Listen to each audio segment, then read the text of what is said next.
Hi,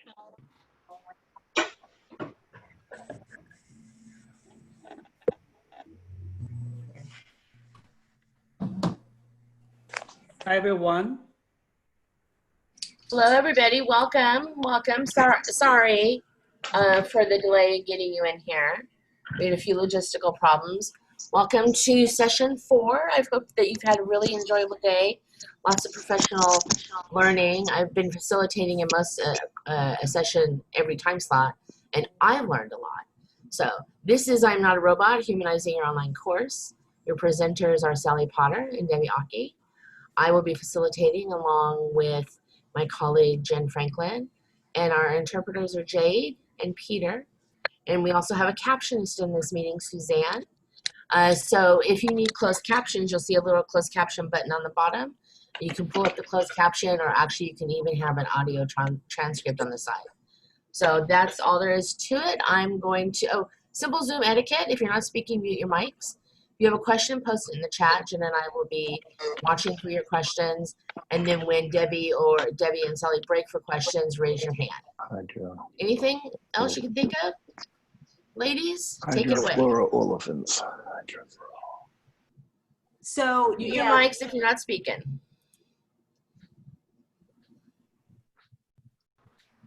Go for it, Sally. Okay, hello, welcome to our session.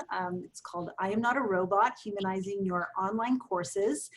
And before we get started, I just wanted to mention that if you want to ask us a question, probably typing it in the chat is not the best way to do that. It's not possible for us to see the chat.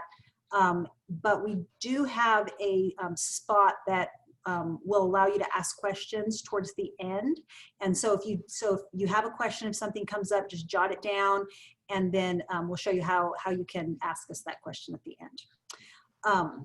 Okay, so my name is Sally Potter, and my colleague Debbie Aki is here also. We are faculty members in the Department of English for Multilingual Students, EMLS or ESL, and Linguistics.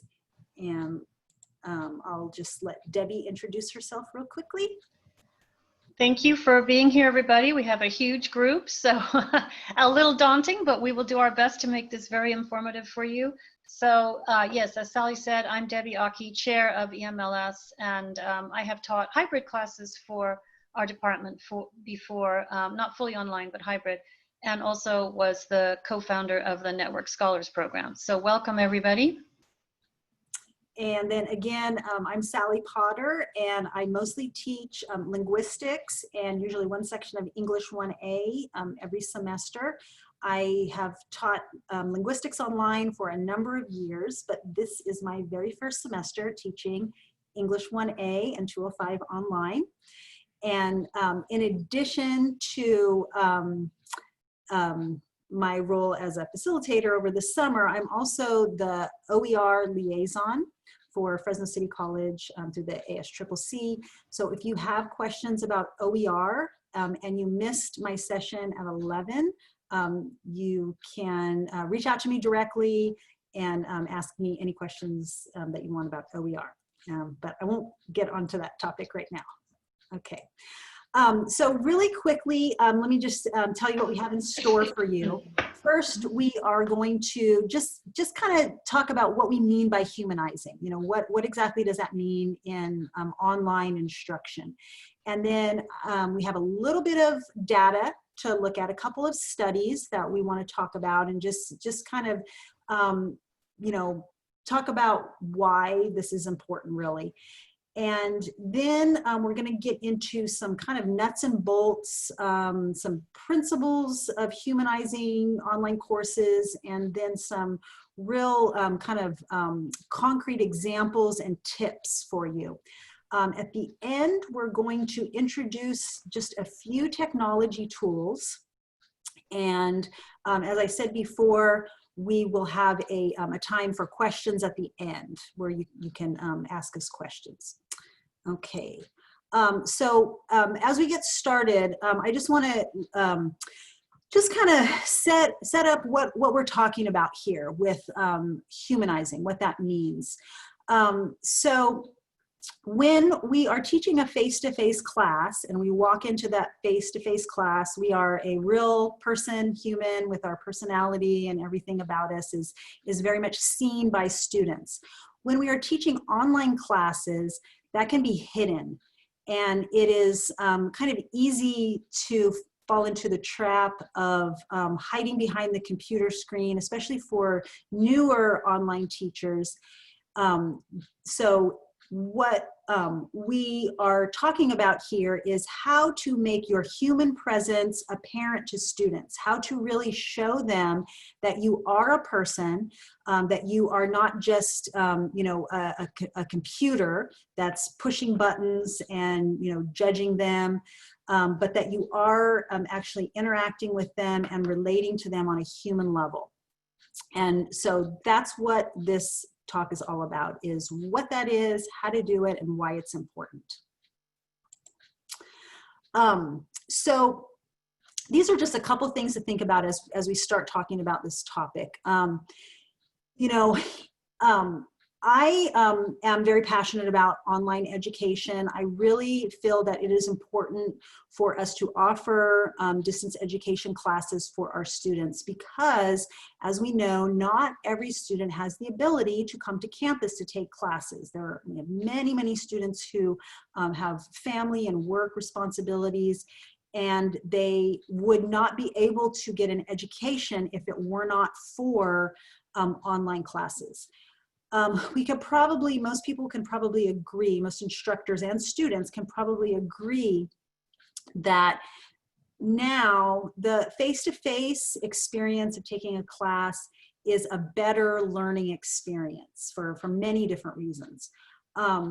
But I do feel that it is really imperative that we try to shrink that difference and try to make the experience of students who are taking an online classes, as they have to be able to get just as good and as rich an education as those who are actually walking into campus and sitting in a classroom with their peers in front of their instructor. Now that we are in our situation that we're in with the world, this really comes to the forefront, because this is not just those students who are kind of put in this situation and they understand that they're in this situation. So, in normal times, the students who sign up for online classes understand what they're getting into. Maybe 10 years ago or so, it wasn't like that, but now they understand that it's going to be work. It's going to be probably more work, but they choose it because it is their only choice. This fall, and dare I say spring as well, probably, that is not the case. Most all of the students at Fresno City College are now forced to be in online classes. They don't necessarily want to be there. They're probably nervous about it. They probably had some kind of bad experience, whether it was in high school, just this last spring, or maybe even Fresno City College or college this last spring, or maybe even years ago when they took an online class and it just wasn't a good experience for them. So they have a lot of fear going into this semester. And so it makes this more important than ever to really focus on how we can make this the richest, best learning experience for students. Let's see. What we're going to look at now is a video, and it is, we're going to watch about 4 minutes of this fellow. His name is Daniel, and he is a student at Solano Community College. And what he is going to talk about is his experience with one particular class and one particular instructor that really changed his whole educational experience altogether, okay? So I'm just gonna let him speak, And then I'm not gonna, I'm gonna start it a little bit in, and I'm not gonna let the whole thing play because there's just this 1 4-minute chunk that I really want us to listen to. So here is Daniel.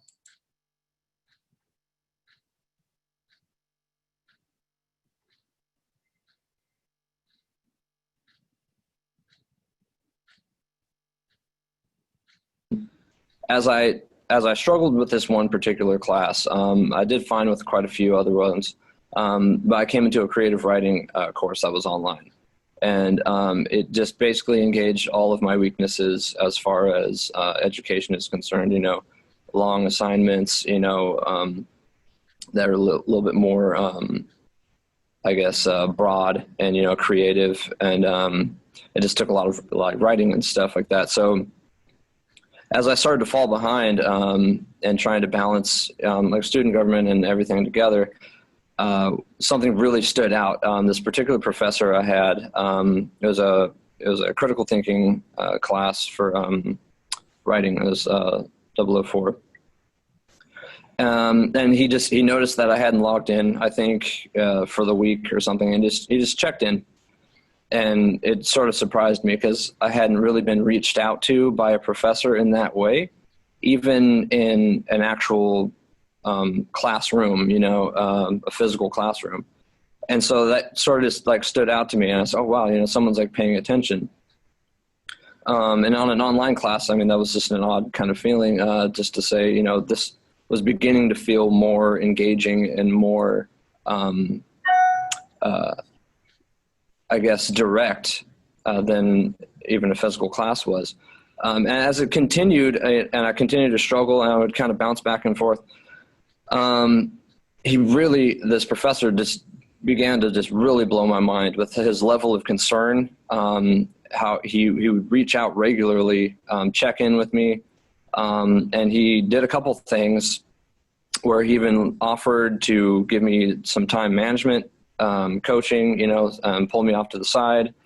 And I had never met such a professor that had such I call it like a culture of like completion and caring. It's like this guy wanted me to finish this class and do well. And he was showing it with so much energy and so much like passion just through Canvas, you know? I mean, and so even though it's not a physical class, I hadn't received so much direct interest, you know, and I thought, you know, is this because of Canvas or is it because of this professor, you know? And I think because I've had other online courses, there are professors that are so engaged with the students, and then there are others who have like 120 students, and I can't imagine how they go through so many or grade so many assignments and all that. So in this, you know, more kind of writing arena, he's so expressive with his emails, his messages, that it really rallied me, you know, and it really helped me to connect and reinvest. And because what it came down to was like all of the information is in the book, right? And it's all in the library and it's all on the web now. And really the biggest impact that these courses have comes through what that professor brings to the table, I feel. And I think that's what really stood out in that instance, and what I suddenly realized might have been missing other times, you know. And it's not that I had like a particularly like personal connection with this person. It's just the amount of concern and his approach. Okay. So I'm going to go ahead and stop it right there. And then we are going to hear from another student. And this fella here that we're going to talk to, I don't have his name, but what he is saying is he was asked the question, what happens when an instructor makes a mistake. And if you want to go ahead and answer the chat, if you want to talk about this or make a comment, again, go ahead and you can do that, especially if you want to talk about what your reaction is to him, or even what ideas you have from hearing from these two students. I will warn you though, he's very blunt, and he really is telling us what his real opinion is.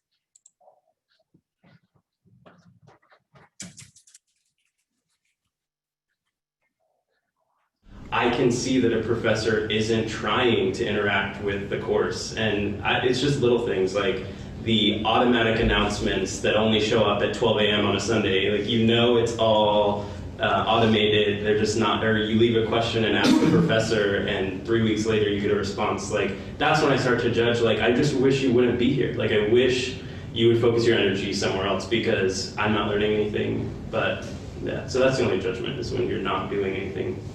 We don't care when you make mistakes though. Okay, so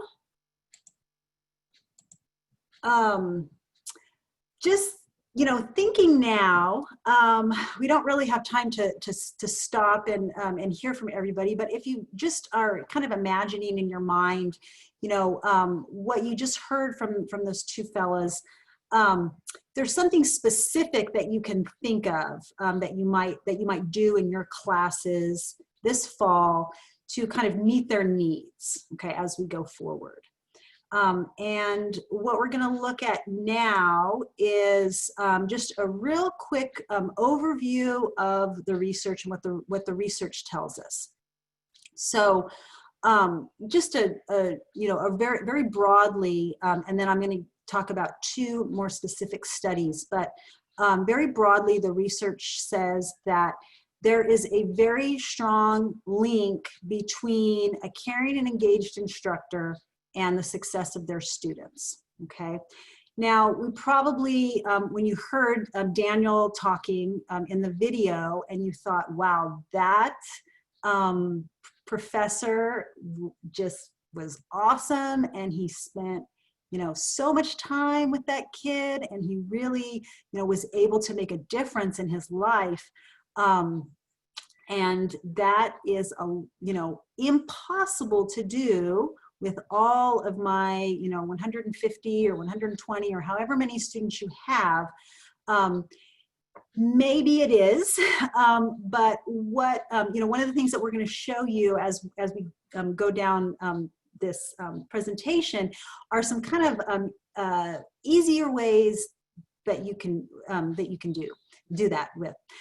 So some of the technology tools that we're going to show you kind of are make shortcuts for you, or they show you shortcuts. So let's take a look at the next slide here. And this is a study that's really, really relevant especially for Fresno City College. As we know, we are a Hispanic serving institution, and we do have an achievement gap between our Latinx and white students. Overall, in 2018-19, the overall success rate for Latinx students at Fresno City College is about 70%, and compare that to the overall success rate of white students, which is about 81% in 18-19. And so there is a bit of a gap there. Now, this is a study that looked at 4 million student grades in the California Community College system, and it specifically looked at Latinx students. And what they found was that in online classes, whatever the achievement gap was originally, so if you think back to ours, it's about 11 percentage points. That gap actually increases in online classes for Latinx students by 44%. That's a huge amount. So this is very important for us. And what they did find is that when they surveyed faculty and they surveyed students, they found that the reasons for that achievement gap were what the faculty thought were the reasons and what the students thought were the reasons were different. So what the faculty thought that the reasons that the Latinx students were not performing as well is they basically blame the students. They said the students don't have motivation, they're not self-directed learners, maybe they have a language problem, so that's why they're not doing as well. And then what the students said is actually that it was not their fault. They said that the reason that they didn't do as well in certain classes is because of their relationship to their instructor. So, that's just something that is really, really important as we go forward into this fall semester, is thinking about how you can foster a relationship and like a learning community with your students. Another study, this one looked at 3 factors, and one of the factors was the clarity of learning objectives, okay? Probably includes pedagogy as well. And then another factor was tech, okay, how well the instructors handled the tech. And those 2 things are important, of course. We know to be an effective online teacher, you have to have an understanding of pedagogical best practices. You have to have an understanding of giving the students their objectives and connecting the assignments to their objectives. And you also have to be able to handle the tech that you give them. So of course that's important. But by far the most important factor, all other things, the same, was the depth of interpersonal interaction that the students had with their instructor. That was the biggest predictor of student grades. And in fact, students who were in courses with low interaction earned lower grades, almost 1 whole grade lower on average than the students who were in a high interaction course. So just some things to think about. Okay, so how do we do that? That's the question. And I am going to turn it over to Debbie now. So Sally's talked about some things that are really important in terms of having a strong online course, and 3 really important pillars are presence, empathy, and awareness. So presence was what you heard that young man saying earlier, not being a robot, not dialing it in, so the students know that there really is someone on the other side of the monitor. So show you're there and show you care. There's not really one right way to do that, but there are a variety of different techniques you could use, and we'll be showing you some of those as we go along also. So you could create a really lively welcome video that reflects your personality and gets the students excited about the course or about the modules. And you're going to see an instructor who does that in just a bit. Provide feedback in audio and video form as well. And Sally will be talking more later about how to leverage Canvas tools to do that. And some of you are teaching synchronously and some of you are not, but even if you're not, using Zoom for conferencing is a great way to get to know your students and to get to be available for them. Empathy, we all know that in these unprecedented traumatic times, we need empathy, our students need empathy, and we need to be there for them. And we know that they're worried about so many things, and we really need to be their support system because many of them don't have a large support system of their own. And we need to model for them resiliency and that we can all get through this together. So be approachable, check in with your students individually. I see a lot of people in the chat talking about how they do that. Support students through these very challenging times by reaching out to them when you see they're struggling or when you're not hearing from them, and making sure that they know you really care about their success and care about them as a person. And then finally, awareness, getting to know your students in the same way that you do in the face-to-face classrooms is really important. So you can do some kind of a survey in the first week to get to know their interests and their career goals, their major. You could do that as a discussion forum. Also, do some kind of icebreakers, and we'll show you Padlet in a bit, which is one way that you could do a fun low-key icebreaker to get students connected, and build in formative feedback loops in your instruction. Next, Sally.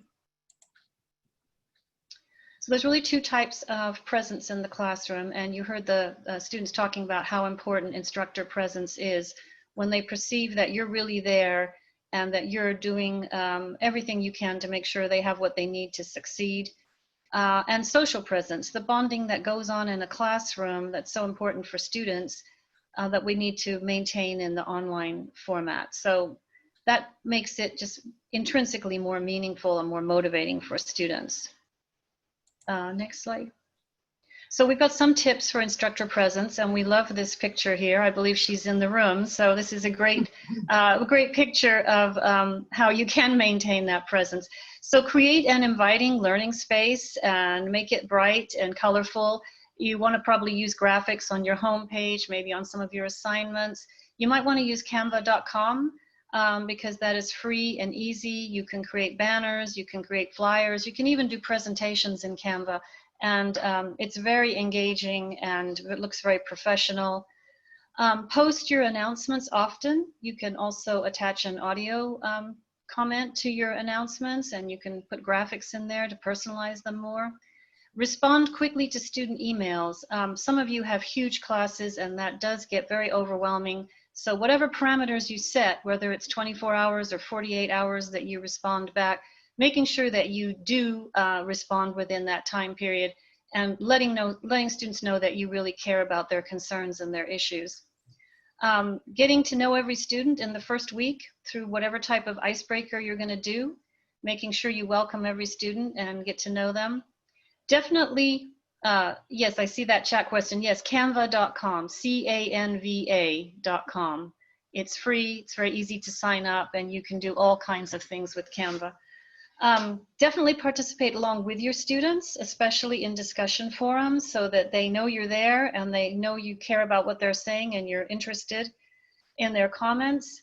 And then making comments in SpeedGrader and sending messages from the Canvas gradebook. Sally will talk more about leveraging those Canvas features in a bit. But just making sure that students know that you're there. You might also want to really update your bio, maybe put some links, some other pictures, so students get to know who you are as a person. And just remembering how stressful this whole moving to the online teaching has been for us. And certainly it's been the same for students. So making sure that they feel that you're going to be there for them and you're going to help them get through this. Next slide, Sally. So we know that students bond in classrooms. They have tutoring groups, they have study groups, they make friendships that are really important for them to get through their classes. And we need to kind of duplicate that in the online format. So some ways that you can help your students to collaborate and bond with one another. One is to give them some control over the content for the course. So give them some choice for assignments. You might have them choose some of the readings that you're going to be doing in the course, or choose the research topics for your research paper, depending on what kind of class you're teaching. Or you might even have them come up with the rules, the netiquette rules for how they're going to communicate with one another online, especially in the discussion forums.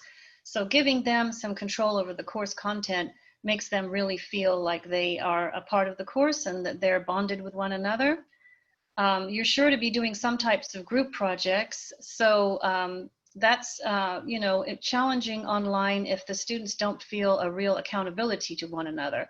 So making group projects that students all have specific roles, that the project is not going to be successful if they don't all pull their weight and they don't all complete their roles. So you might want to assign roles like note keeper, research assistant, leader, reporter. so that everyone knows what their duties are, and that without each person, this project is not going to be successful. All of their voices are equally important. And then when you're crafting your discussion prompts, trying to create prompts that will really generate a dialogue and that students can build on one another's responses. So not asking them to just summarize what you've already taught, but giving topics that could come up with some intriguing responses and would really make for a great dialogue. So you might think about doing a broad question that could have some very specific responses. So just one example, if they're doing some reading of a short story or a chapter or something, what's one character that you had a lot of sympathy for, even though they're very different from yourself, is going to allow the students to practice some of the objectives that you have for that assignment, at the same time reflecting on how this reading relates to them, and giving the rest of the students something really meaty to respond to. Have students look for and share for information maybe on a research topic, so that they're all learning something from doing the discussion forum. So what I do with my students with the research paper is they share a link to one of the articles they're going to use, and then they have to select one quote that they're going to use. Obviously they're using their MLA rules, and they're practicing their summarizing, paraphrasing skills. And then they're going to explain why they're using that quote and what argument it supports. So everybody is practicing some of the objectives at the same time that they are sharing some interesting information that other students can really comment on. And give students a chance to show how their own perspectives and experiences relate to what you're talking about, so they can bring in their cultural experiences, their life experiences.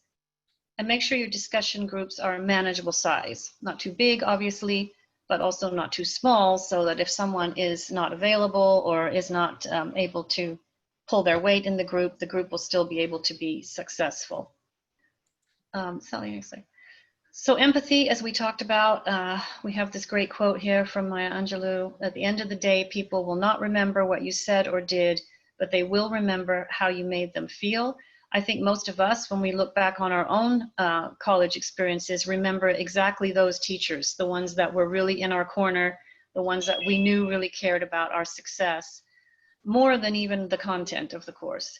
So make sure you communicate that to your students, that you really care about their learning and that you're here to help them in every way that you can.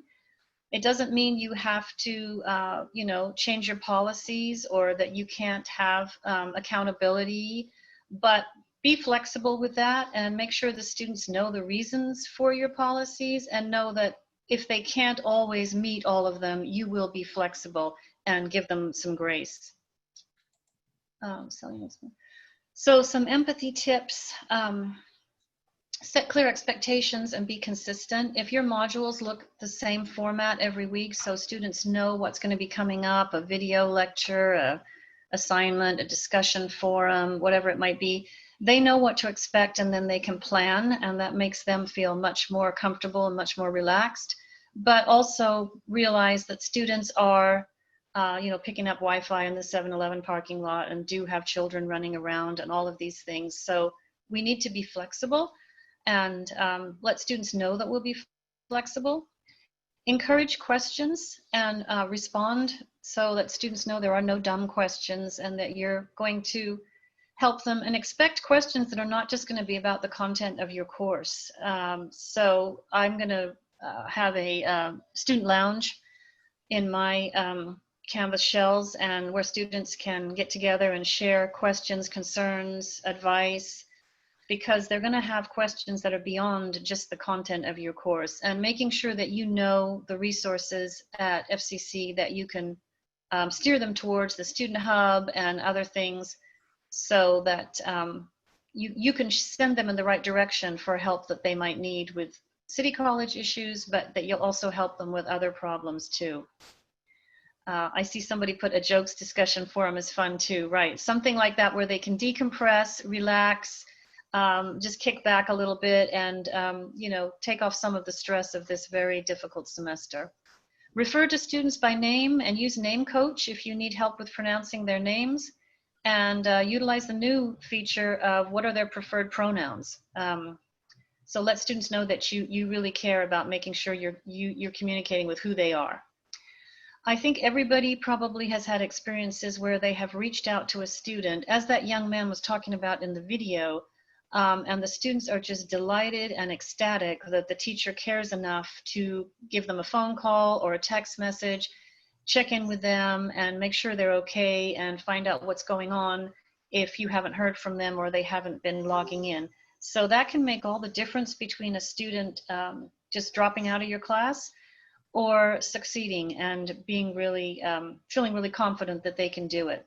So definitely reach out to your students, whether you're going to use a Google Voice phone or you're giving them your own phone or you're emailing them or whatever you're doing, find some way beyond just announcements to reach out to your students. And then finally, admit your vulnerability. We are all human and we all make mistakes. We've all been struggling even with these Zoom presentations this morning. So we're all new to online teaching and we're in this together, and you want their feedback. They can help tell you when you've got broken links and when your dates aren't right on your assignments. Oftentimes they might know the tech tools even better than you do. So when they feel like we're all in this together and we're learning together, they don't feel so overwhelmed and frightened by the idea of being in an online course. So definitely let your students know that you're human too, and you've got a lot to learn as we go through this semester. And then finally, being aware of your students, following their progress, both individually and as groups, and really making an effort to learn about them as individuals and get to know them as individuals, as you do in your face-to-face classes. Next slide, sorry. So some of the awareness tips: give regular feedback on assignments, and that could be, as we said before, audio and video feedback also. And give feedback that could benefit all learners. So if you're seeing students are struggling with a particular concept or idea, you might want to use that to teach a mini lesson on that, or give feedback to the entire group. Ask students to attend at least one of your office hours so that you can get to know them, and so they can get over their terror of going into an office hour or bothering the teacher, which is what most of my students think, that they're bothering the teacher. So once they get over that, they're going to feel more comfortable to come to office hours in the future, and you'll really get to know them as individuals. Contact students who are struggling, as we said, through either an email or a video message, phone call. Definitely be very encouraging. So we know that when students get behind, they feel like it's all over. There's no hope. They're going to not be able to make it. They might as well just forget it. And they just get further and further behind. So if you step in early and let them know what specific steps they need to take to turn this around, and that you believe they can do it, and you will be there with the resources and the help to make sure they can do it, then that makes all the difference for students between just giving up and really hanging in there and succeeding. And then regularly view the student interactions in your course to see who you have not had any interactions with, and reach out to them. Nudge students to log in and do the check-ins, and you'll see a teacher who's doing that in a bit. And maybe even do some quick polls in your Zoom class to find out what problems students are having or what issues they're tackling, so that you can find out how students are thinking and really step in and help where it's needed. Next slide, Sally. Okay. So yeah, Sally's going to talk about this instructor from Glendale and how she does this. So what this is a kind of a montage of Fabiola's what she calls learning nudges. And what they are is probably at the beginning of each week, when she releases her week's assignments, she just makes a little kind of check-in video to just kind of check in with the students. So I'm going to go ahead and play it, and again, it's like a kind of like a montage of her different videos.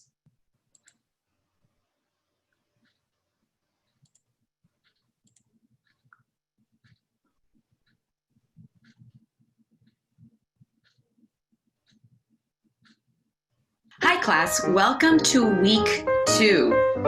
So we are officially deep into our course content.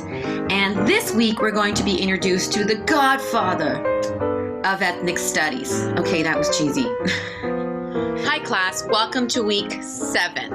Yes, I'm watching the Packer game, but they're ahead. They're going to win. We had these fables that obviously created a perception, and many might argue we still have them today.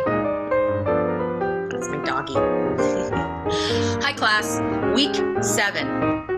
Oh my God. Next week, and that's it. Hi, class. Welcome to week 11. Can you imagine that? So this week and on to next week, we're going to have our Unit 3 group research project. Yes, group research. Check your email. Make sure you research the word. Go in the internet. I mean, you have the world in the palm of your hand. When you're in college, you have to make sure that you keep searching until you find the information that best benefits your understanding. This class is not about technology.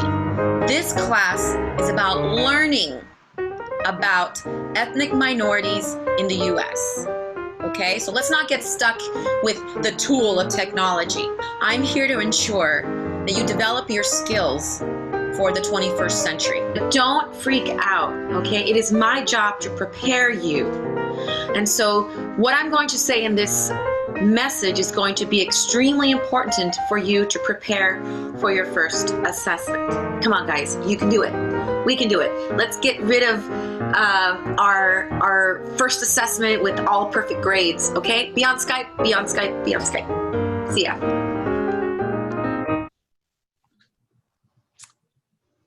Okay, so we have our first poll that we want to, good grief, if I can find it. Oh, my little thing is. I can do it for you, Sally. Oh, Which thank one? you so much. I can't see it on my thing. Is it the course tools one? Yes, the first one.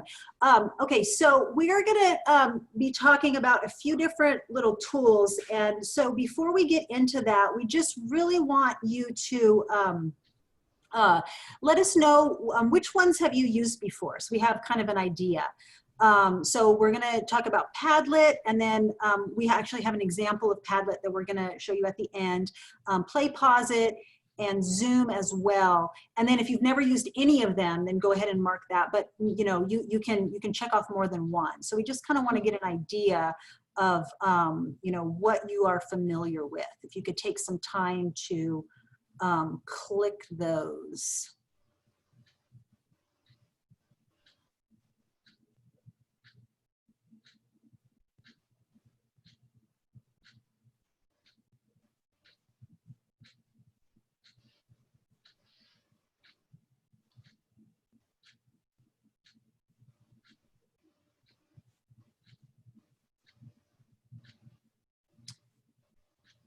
Okay, and then Susie, you're still controlling the poll, correct? Yeah, just let me know when you want to close it. Okay. We're at 82%. That's a high return. Oh, okay.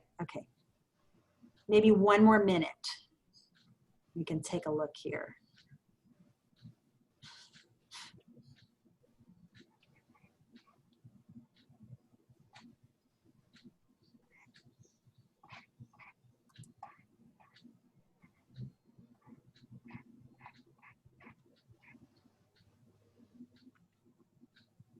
Okay, you want to go ahead and close it out now?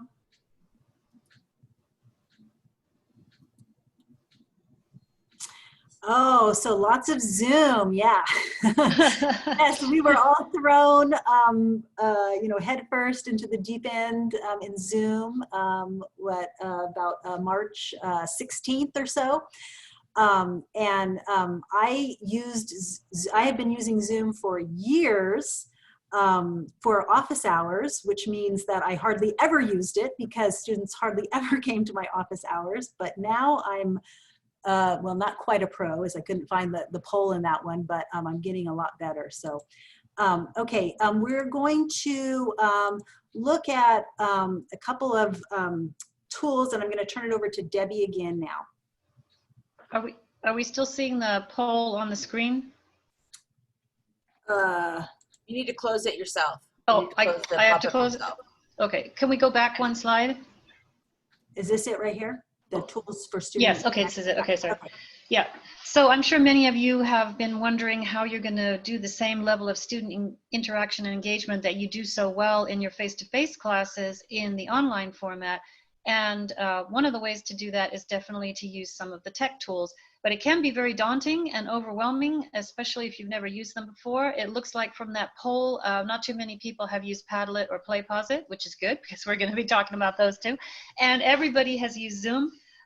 So we'll just briefly go over a couple of features of Zoom. So why do you want to use tools? Well, because you know that they have built-in features to allow students to actively participate. There's ways for students to monitor their own understanding. Definitely facilitates collaboration and communication, and it definitely creates a personalized online class experience.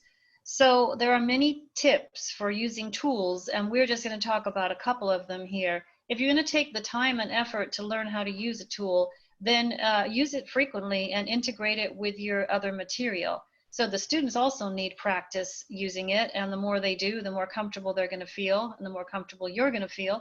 So, you know, find ways to integrate the tools in more than one place.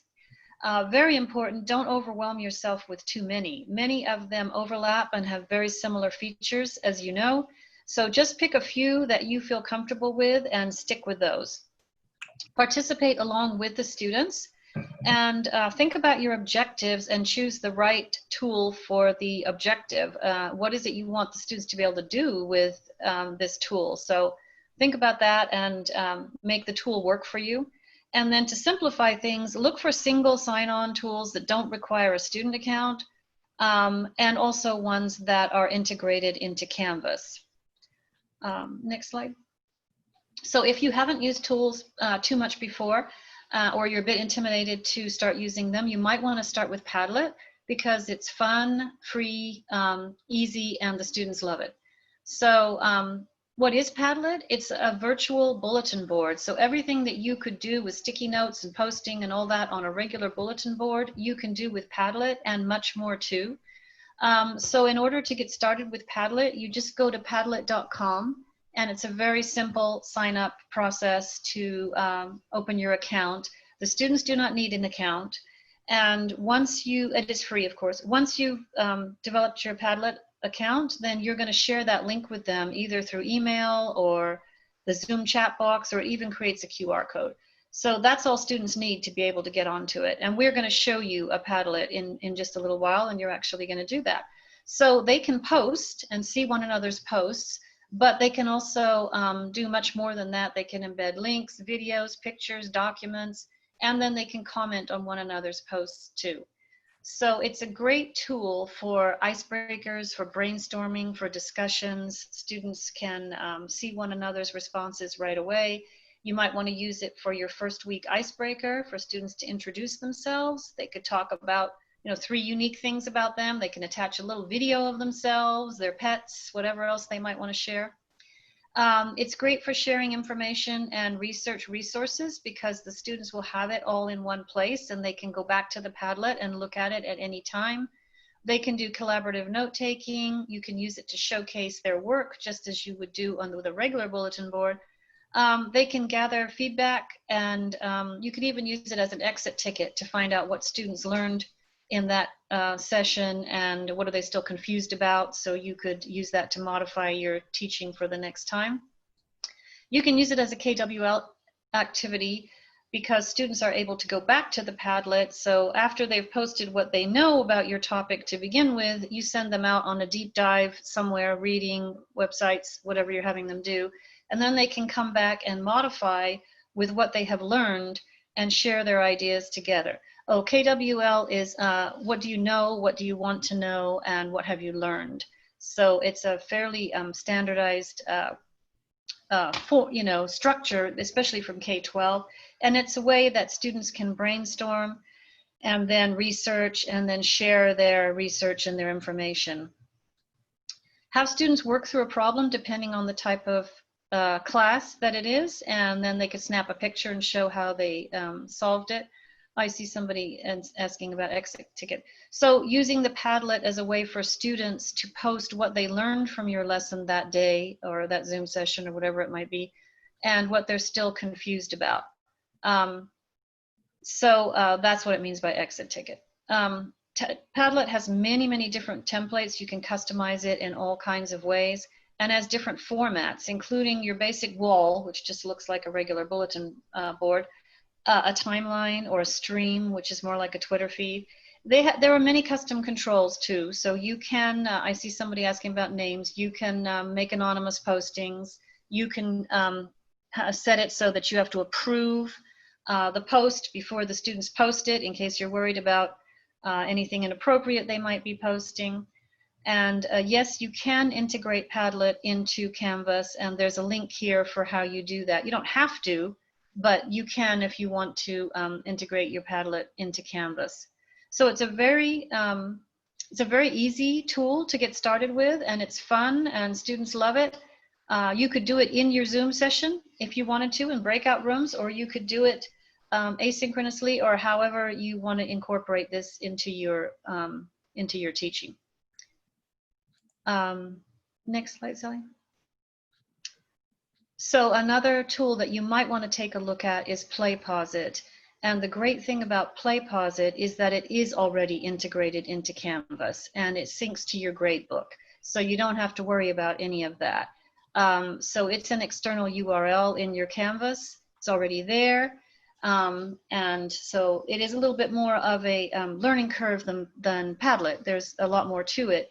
So what is PlayPosit? Well, it's a way to use a video or more than one video as the basis of your lesson, and then you're going to add interactive features on top of the video. So it's really a great way to just enrich the flipped classroom, and you're going to have a whole learning experience from your video that you've selected.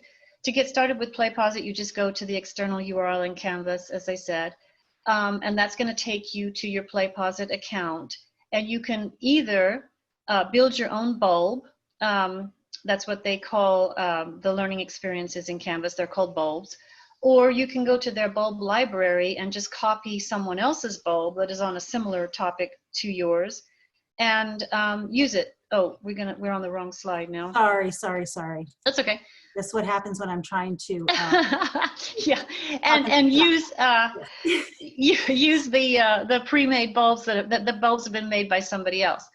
So if you're going to build your own bulb, you start by selecting a video. It can be a video from YouTube, from your textbook, or you can even use your own video that you have created and overlay these interactivities on top of that. It automatically pulls in captions from YouTube. And then you're going to go to the template gallery and choose some of their pre-made templates. You're just going to choose them, and then you're going to go. So those templates are things like stacked multiple choice questions, discussion forums, cloze exercises, fill in the blanks, vocabulary quizzes.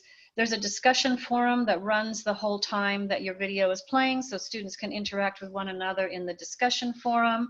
There's a notepad that will pop up so they can take notes that they can either download to you for grading if you're going to grade them, or they can use them for review if they're going to have some kind of a quiz on that. You put the interactions into the video at time-stamped places wherever you want them to be, and then as the students are watching the video, it will stop at those places and they have to complete that interaction before they can move on in the video. Wrong answers jump them back to where they need to go so they can review what they didn't get the first time around. It's a very interactive way to present your content. You can also insert links so that the students have to go out and review some more about whatever the topic might be. Oh, and it has many features that you can control. So you can control the fact that they can't fast forward, or they can't double the speed, or any of these things. It has a lot of custom controls for how they view it. It has a review feature, so you can organize your bulbs if you're making several of them by subject or by courses. It does allow the students to retake it if you allow that option. And if they retake it, you can build in some more critical thinking by prompting them to explain why they chose an answer rather than just randomly guessing a different answer than they put the first time. So you can have the retakes be quite robust. And then it has very rich analytics that breaks down each question by student. So you can analyze where the students are having problems, where the whole class is having problems. You can really use those analytics to get some really good data on how your students are doing. So PlayPosit, it is a little bit more work, but it's a very appealing and engaging tool once you get some of them made. Oh, and they can be exported. So once you've got it made, it's done. You don't have to remake it again for the next semester. And Zoom, it looks like just about everybody said they were familiar with Zoom, which of course would be the case. So we were just gonna briefly touch on this. Whether you're teaching with Zoom, as we are in our department, 50% of our classes are live Zoom sessions, or whether you're using it for conferencing or office hours, there are a lot of ways that you can use the Zoom features to encourage collaboration and interaction with your students and get to know them better. But just one thing we did need to mention, since it has been brought up several times this week, is that we cannot force students to show their face via the webcam. We can't force them to turn that on, but we could require it at least, we could encourage it at least for short times during welcomes or check-ins or presentations, because it certainly does increase the sense of community if they can see one another, at least for a bit of the time. So breakout rooms, as we know, sometimes can be a little tricky to manage, but they are a great way to do the group work and the pair work that you would normally do in class. And what I do with my breakout rooms is have my past tutor in one, and I hop between the others so that I can check in on all the students while they're working on their discussion or their document or they're watching a video. And then we can come back together and review all that in the main room. So it does give you a chance to kind of talk to all the students in a fairly short format and really check in with everybody. Whiteboard collaboration, you know what that is, and you can walk through your problems and your examples and your explanations on the whiteboard just as you would do in the classroom, but you can also allow the students to annotate. So that's a great way to give the students some control, let them talk to one another, let them you know, have some participation in the class. The participant icons, of course, are great just for quick check-ins. Are you going too fast? Are they all keeping up? Do they all understand what's happening? Polling, you've just seen us doing polling. So polling is a very quick and easy way. You could do it to review a concept and find out what they understand when you're done, or you could do it as a activity to find out what they know before you start a reading or a topic or whatever you might be doing, and using that data to inform your instruction. Screen sharing, of course, is the heart of Zoom, but students can also share their documents so that they could get feedback on something they're working on, or other students can help them edit, and it gives students a chance to really talk to one another, to hear from one another. And then finally, the chat box can become unwieldy, but if you want to give them time to promote questions and comments and reactions in the chat box, or you might want to do it as a weekly check-in before the class starts, give them a chance to talk to one another. And you also might want to set up a waiting room so that students who get there early can talk to one another and communicate. So even if you're using Zoom only for conferencing, it is a great way to connect with your students and to give students a chance to really talk to you and get to know you. Oh, sorry. Go ahead. Oh, So okay. we are actually going to do a little poll question with you to see what you know about Canvas, and that is going to inform the rest of our presentation. Okay, I am going to, oh no, Susie did it before I did. I found it while Debbie was talking. Yeah, so I'm gonna just really quickly go through some of the Canvas features that allow you to interact heavily with students. Canvas is a super, super powerful tool. It has all kinds of great features for online classes, and I know that probably the majority of you have used Canvas in the past, but maybe just, you know, the basics, making announcements, posting homework, you know, posting your syllabus. But I want to show you some of the just really, really cool things that Canvas can do that really save us time, you know, and allow us to show our students that we're keeping up with them and that we care about them, and really forming that interactive bond with students. That is so important.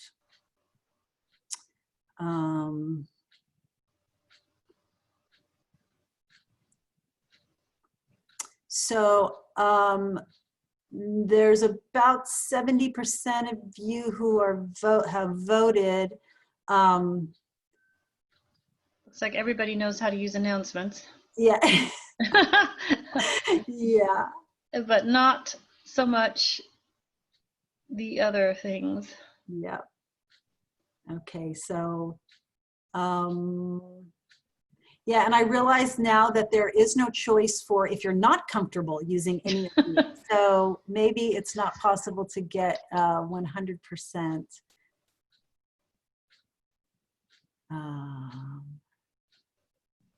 We only have a few minutes left, so Yeah, okay, so I'm gonna go ahead and end it. Oh, and Susie did it already. Yep, there we go. Okay, so let's really quickly, okay, so really quickly, we only have just a few minutes left. So, oh, Debbie, do you want to, someone's asking about PlayPosit needs payment. Is that, you're on mute. Debbie, you're on mute.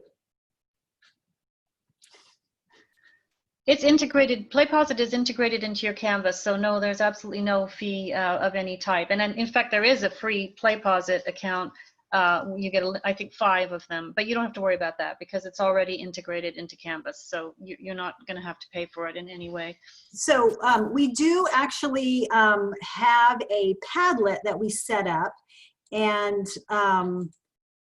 let's see, since we're getting so close to the end, I am going to just put it in the chat here. And so when you're, go ahead and you can go to that link, and then you'll see what a Padlet looks like. And there should be some few documents on there that you can see. One, of course, is this PowerPoint. And then one is also just a Word document that has the tutorials for all of these things that we're talking about here. Roger, I think maybe you are going to PlayPosit maybe from the web instead of from inside of Canvas. But let's maybe those are the kind of questions that maybe you can ask in the Padlet, and then we can check that out. Okay. I am actually going to get out of my, I think I have to stop share. And now I want to show you,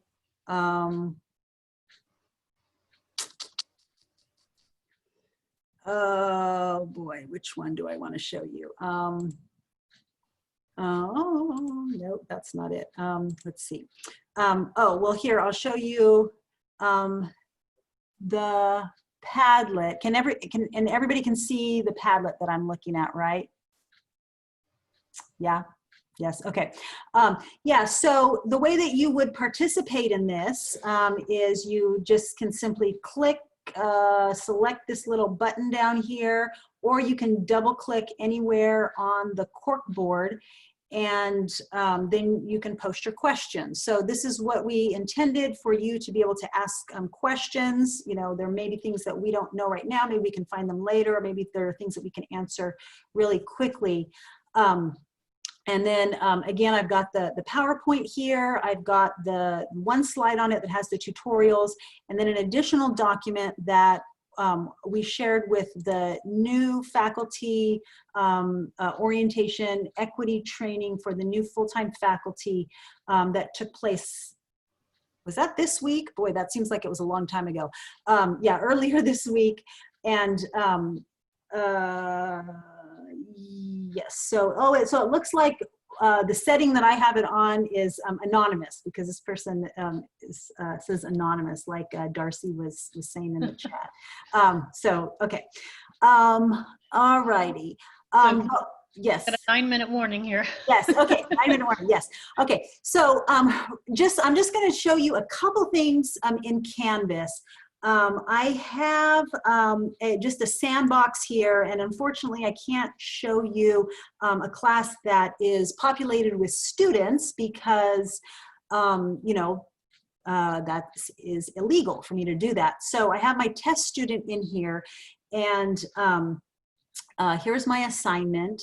And so if I want to go to SpeedGrader, I've got these 3 little dots here, and this is going to give me a lot of different choices.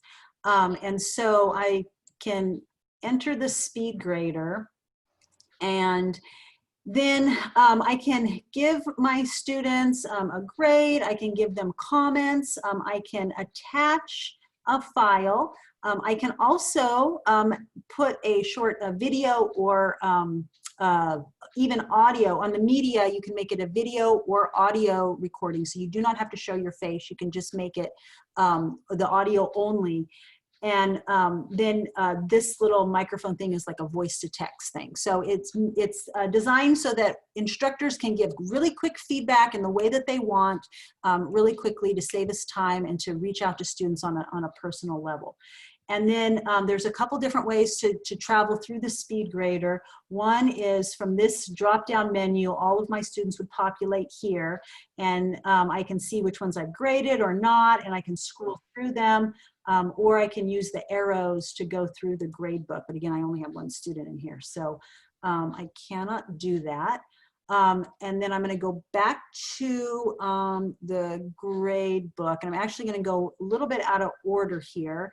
So another just really, really powerful tool that is so easy is messaging students from the grade book. And so I just wanted to make sure that I have time to show this to you. I can choose messaging students who. And then I have some choices. So I can message anyone who hasn't submitted anything yet. I can do that on, say, the night or the afternoon that something is due. Again, to give them a little nudge, you know, psst, your assignment is due, don't forget about it. Or even the next morning after something is due, I can send a little reminder, you know, hey, what's going on? Everything okay? You know, please let me know if you needed an extension. Just, you know, reach out to them. And then you can send one message to all of the students, or you can pick individually the students that you want to message, or leave some of them out. This is also a way that you can send kudos to students who scored more than. So anybody who did a really great job, you can just really easily, like, you know, literally the flick of a couple of clicks and typing, you can just really congratulate them and let them know that you see them, that you know that they're doing a good job and you appreciate it. Because though, you know, oftentimes those are the students that really get left, you know, they just get ignored. Let's see here. I think I also want to show you the Canvas inbox really quickly. So the Canvas inbox actually takes you outside of the course, and then when you compose your messages, then you have to select, you know, which course, and then you can select the student, and you can send messages that way. The messages that you compose here in the Canvas inbox, by default, go to their Fresno City College email address, okay? Now, and the same is true of announcements. Those go to their Fresno City College email address if they don't change anything, and probably most of them don't. But I'm going to show you really quickly how to change those notifications, because the default in Canvas is that there are a lot of these green check marks that are checked when students are first enrolled in Canvas, actually when you're enrolled in Canvas. And so the result is that they get a lot of emails, probably more emails than they even know what to do with. And what may happen is that when you send an announcement or an inbox message, they may miss, important announcements, because they're getting announcements, every time you put something in your course content, every time you add a new file to your course, and, things that they don't need to know about, they, probably shouldn't get an email. So one of the things that I always do in the beginning of the semester is I tell my students, I actually show them in a video, and I also post the link to it, which again, you'll have access to that document on the Padlet, the Canvas links, to go in and intentionally mark what they want to receive emails about. And what I tell students to always have announcements turned on, and also conversations. Conversations is inbox messages. Why they have to use a different name, I don't know, but that's what it means.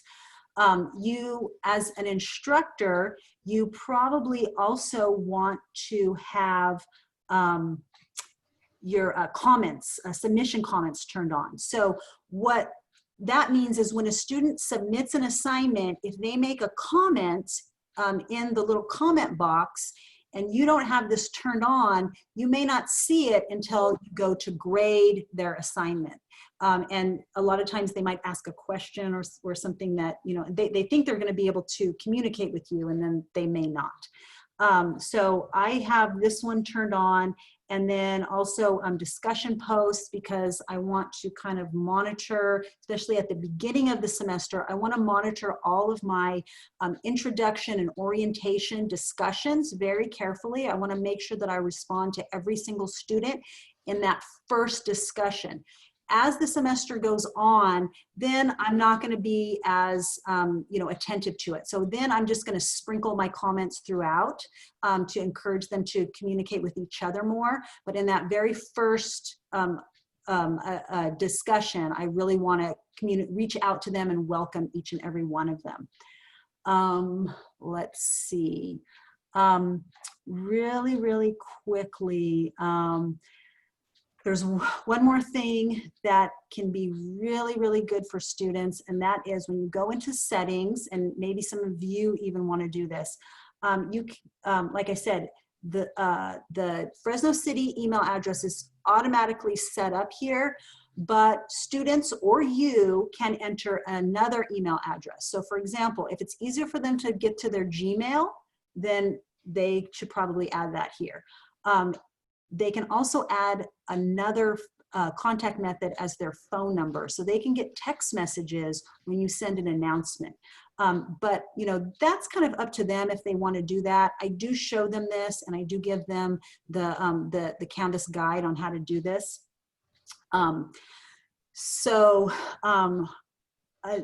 Another thing that I wanted to just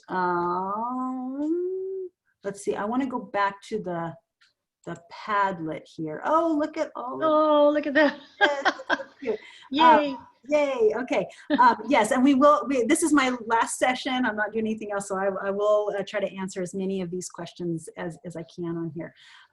So this document here is the tutorials, and let's see if I can open it up here.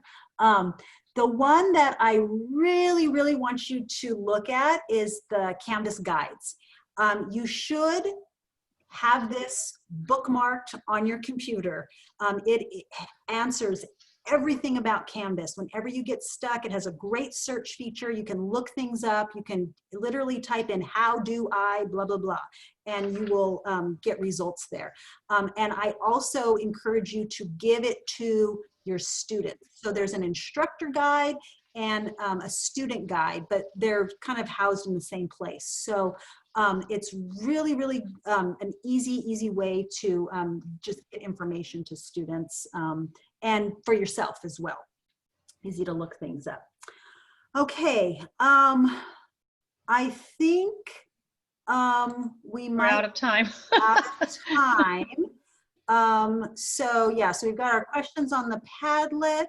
So should we And- tell them if they want to stay, we'll answer questions? Yeah, Some sure, people, sure. yeah. I have to take a short bio break probably before I answer any questions. But yeah, for sure, we'll definitely stick around. And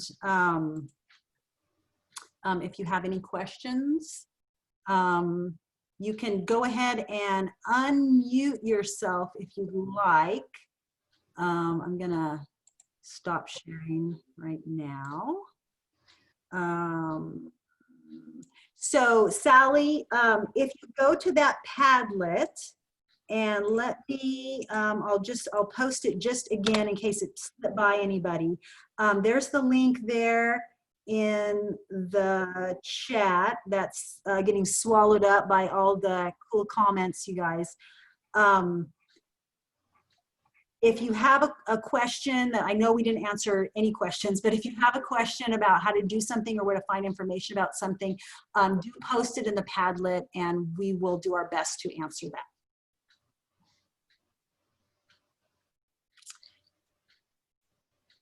that. Enrique, did you have a question? Oh, Enrique, yeah. Yeah, go ahead and unmute yourself and you can just talk if you'd like to. Enrique.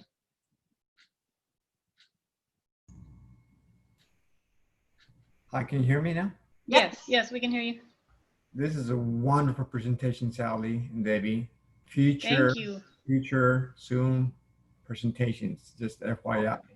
Cool. Thank you. Cool. There's a lot of people in here. It's a little nerve-wracking.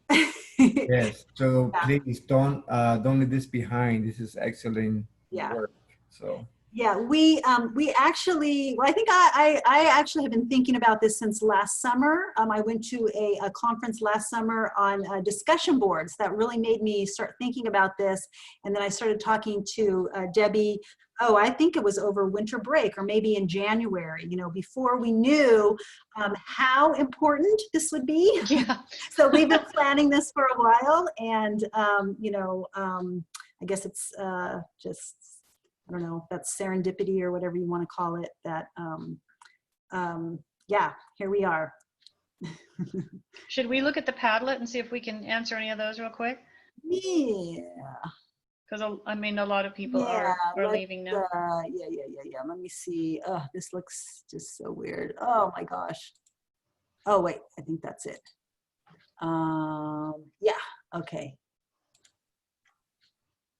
Yeah. Okay. Cool stuff. That's cute. No question. I don't see any questions though. I just see. No, I don't think so. I think they're all taking off. Yeah. Yeah. Well, a lot of people were asking how they can get it. So I know it's recorded, but Susie, how do people get the presentation if they want it? So this is Jen Franklin. So Susie had to leave for another session. I believe it is her plan we did record all Flex Day sessions today, and I believe the plan is to get those posted on a website soon. Oh, okay, great, thank you. Somebody had a question right there about, what was it? Are you looking on yours or on mine? Am I? I'm looking on yours. Oh, okay.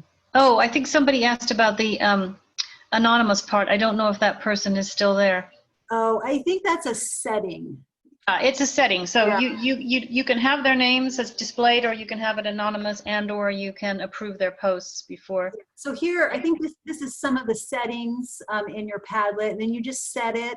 You can change the background, add your own picture, whatever. And you can set it up so that it posts different ways, or different types of things can be posted there. And then all you need to do is just grab this, copy it, and then just give it to the students. And like we said, they don't need to log into anything. And then the person who was getting stuck on play pause it. Yeah, that's I didn't mention that. You do have to set up the assignment first, and then it's going to be a play pause it assignment. So in Canvas, you've got to go and set up an assignment with parameters, your due dates, your grades, your percents, however you're going to set that assignment up, and then you can go to the external URL, the play pause it. But yes, there's got to be an assignment that it's going to sync to first in your grade book before you can do that.